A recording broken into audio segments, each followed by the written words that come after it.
You almost certainly spent more last month than you think you did. This isn't a discipline problem, it's a cognitive one.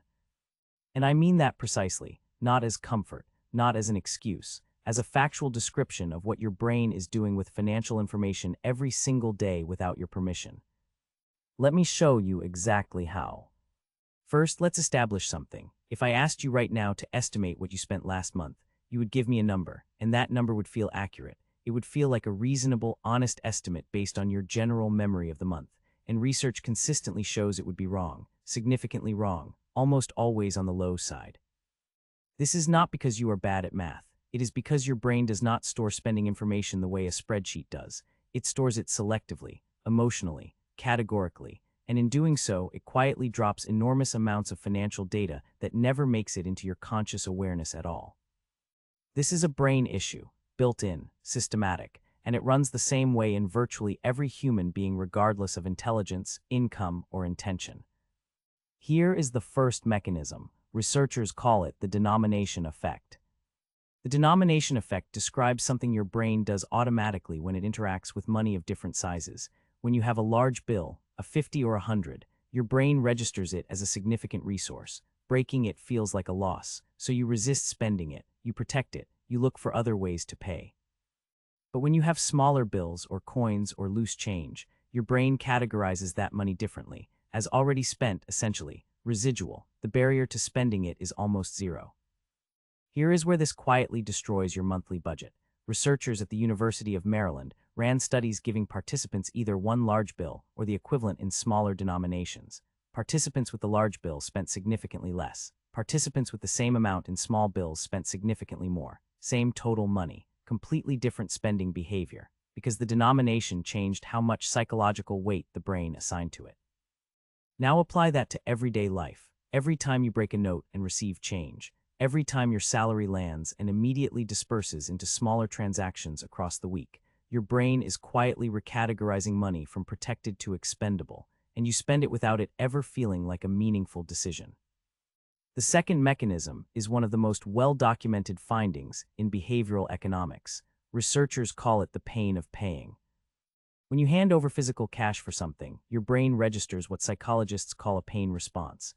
Not literally painful, but neurologically, spending cash activates the same regions of the brain associated with physical discomfort. You feel the transaction. It costs you something emotionally, not just financially, and that feeling acts as a natural brake on spending. The discomfort makes you pause even briefly before buying. Now consider what happens when you pay by card, or phone, or a saved payment method with one tap.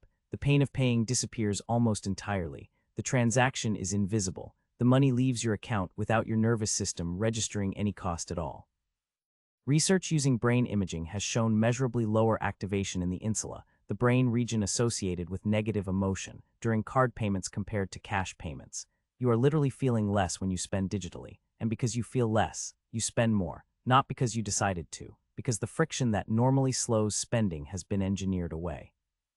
Every contactless payment, every stored card detail, every subscription that bills invisibly in the background, is a system designed, intentionally or not, to reduce the pain of paying and increase the total amount you spend without noticing.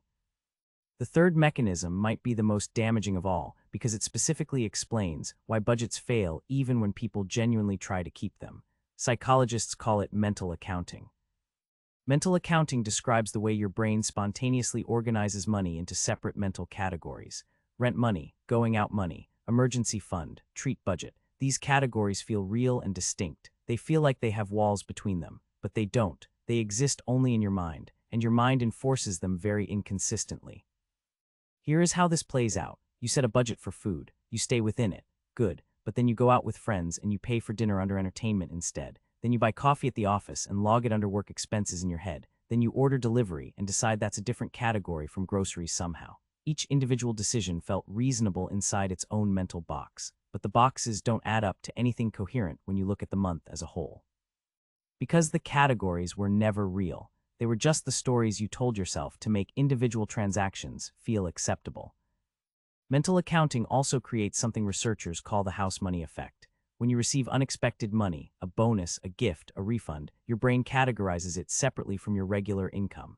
It feels like free money, money that doesn't quite count. and so you spend it with far less resistance than you would spend money you worked for in the ordinary way, even though it spends exactly the same. Now, here is the point I want to leave you with. Everything I've just described happens automatically, below conscious awareness, without your consent. Your brain is not trying to deceive you. It is doing exactly what brains do. It is managing enormous complexity by simplifying, categorizing, and filtering.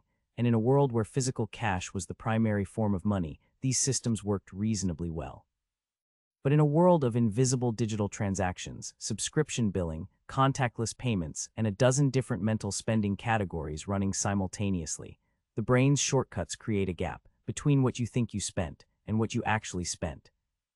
And here is the thing about that gap. Awareness closes it, not perfectly, not immediately, but research is consistent on this point. People who understand these mechanisms spend more intentionally than people who don't, not because knowing the bias removes it, but because naming it creates a moment of recognition before the transaction happens. The denomination effect still runs, but now you know it runs. The pain of paying is still reduced by your card, but now you know why. Mental accounting still creates fictional categories, but now you can question them. Your brain is not broken. It is just running old software in a new world, and you just got a glimpse of the code. Subscribe to understand your own brain.